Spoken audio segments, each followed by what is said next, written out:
सबको मेरा प्यार भरा नमस्कार। आइए हम जानते हैं कि जो हमारी सबकी राधा रानी है, सबकी लाडली राधा रानी है, उनकी कितनी सखियां थी और सबसे प्यारी सखी उनकी कौन सी थी। क्योंकि सखियां ही ऐसी होती हैं जिससे वो दुख दर्द बांट सकती हैं। हम अपना दुख दर्द बांट सकते हैं, हर पल हम उनसे साझा करते हैं। तो चलिए जानते हैं राधा रानी के विषय में थोड़ा सा। राधा रानी का पिछला जन्म विभिन्न पौराणिक ग्रंथों में अलग अलग तरीकों से बताया गया है। एक मान्यता के अनुसार वह त्रेता युग में सीता जी थी और उनका कृष्ण के साथ पुनर्जन्म हुआ था। एक अन्य दृष्टिकोण के अनुसार वह महालक्ष्मी का रूप है, जिनका पिछला जन्म महालक्ष्मी ही था, जिन्होंने कृष्ण के साथ जन्म लिया।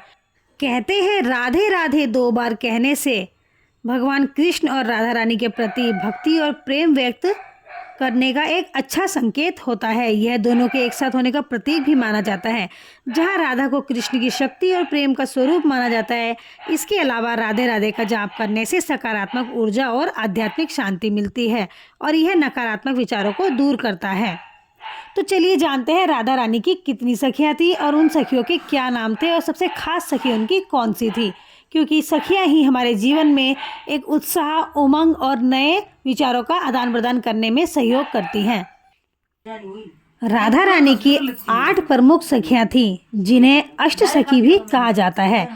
इनमें ललिता, विशाखा, चंपकलता, चित्रा, तुंगविधा, इंदुलेखा, रंग देवी और सुदेवी, ये सखियां राधा और कृष्ण की लीलाओं का विस्तार है और राधा के अत्यंत निकट है।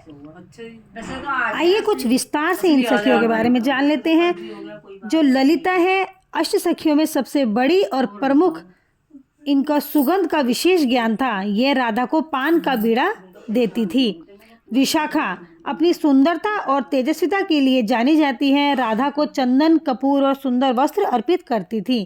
चंपकलता अपनी मधुर वाणी और सेवा भाव के लिए जानी जाती हैं। राधा कृष्ण की लीलाओं का ध्यान रखती थी। चित्रा केसर जैसी आभा वाली हल्के रंग की साड़ी पहनती थी और राधा का श्रृंगार करती थी। वह राधा के मन की बात बिना कहे समझ जाती थी। तुंगविधा अपनी बुद्धिमता और कला के लिए विख्यात थी।